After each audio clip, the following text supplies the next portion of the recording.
વૈજ્ઞાનિક કારણો આપો। 1. થોર રણ પ્રદેશમાં ઉગી શકે છે।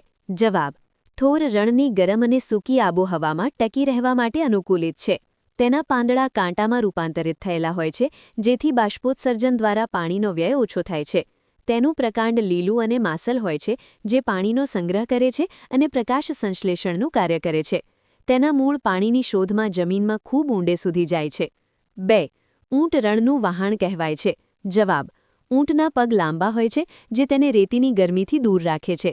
તેના પગના તળિયે ગાદી હોય છે, જે રેતીમાં ખૂંપી જતી નથી અને તેને સરળતાથી ચાલવામાં મદદ કરે છે। તે એકસાથે ઘણું પાણી પી શકે છે અને પરસેવો ઓછો વળતો હોવાથી લાંબા સમય સુધી પાણી વગર ચલાવી શકે છે। 3. ઘાસના મેદાનોમાં રહેતા પ્રાણીઓને જીવતા રહેવા માટે ઝડપ ખૂબ જ અગત્યની છે। જવાબ: ખુલ્લા મેદાનોમાં પ્રાણીઓને છુપાવવા માટે વૃક્ષોની સંખ્યા ઓછી હોય છે। હરણ જેવા શાકાહારી પ્રાણીઓને સિંહ જેવા શિકારી પ્રાણીઓથી બચવા માટે ઝડપથી દોડવું અનિવાર્ય છે। જે પ્રાણી શિકારીને જોઈને ઝડપથી ભાગી ન શકે, તેનો શિકાર થવાની શક્યતા વધી જાય છે। 4. ચંદ્ર પ્રકાશ આપે છે, પરંતુ તે પ્રકાશનું ઉદ્ગમ સ્થાન ગણાતો નથી। જવાબ: વિજ્ઞાન અનુસાર જે પદાર્થ પોતાનો પ્રકાશ જાતે ઉત્પન્ન કરે તેને જ પ્રકાશનું ઉદ્ગમ સ્થાન કહેવાય। ચંદ્ર પાસે પોતાનો કોઈ પ્રકાશ નથી। તે સૂર્યના પ્રકાશનું પરાવર્તન કરે છે, તેથી તે પરાવર્તક છે, ઉદ્ગમ સ્થાન નથી। 5. અંધારા ઓરડામાંની વસ્તુ આપણે જોઈ શકતા નથી।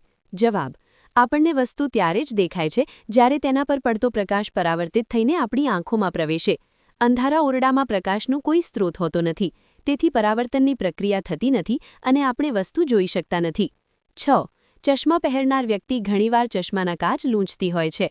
જવાબ: વાતાવરણમાં રહેલા ધૂળના રજકણો અને ભેજને કારણે ચશ્માના કાચ પર ઝાંખા આવી જાય છે।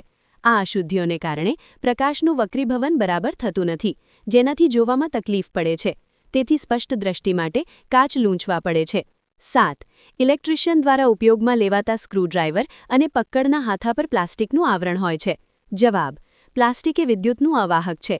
જ્યારે ઇલેક્ટ્રિશિયન જીવંત વાયર સાથે કામ કરે છે, ત્યારે આ પ્લાસ્ટિકનું આવરણ વિદ્યુત પ્રવાહને તેના હાથ સુધી પહોંચતા અટકાવે છે અને ઇલેક્ટ્રિક શોકથી બચાવે છે। 8. ઇલેક્ટ્રિશિયન સ્વિચનું સમારકામ કરતી વખતે રબરના મોજા પહેરે છે। જવાબ: રબર એ વિદ્યુતનું અવાહક છે। વાયરિંગ કે સ્વિચ રિપેર કરતી વખતે જો ભૂલથી ખુલ્લા વાયરને સ્પર્શ થઈ જાય તો રબરના મોજા શરીરમાંથી વિદ્યુત પ્રવાહ પસાર થવા દેતા નથી અને જીવલેણ અકસ્માત ટાળે છે। 9.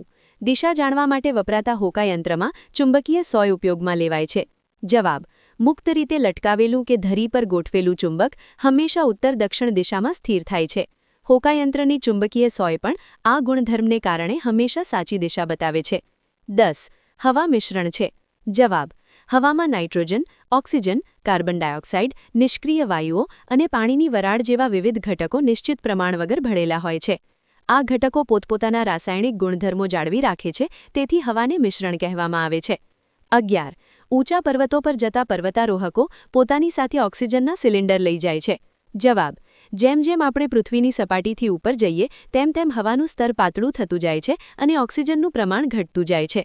પર્વતારોહકોને શ્વાસ લેવા માટે પૂરતો ઓક્સિજન મળી રહે તે માટે તેઓ સિલિન્ડર સાથે રાખે છે। 12. આપણે હંમેશા નાક વડે શ્વાસ લેવો જોઈએ।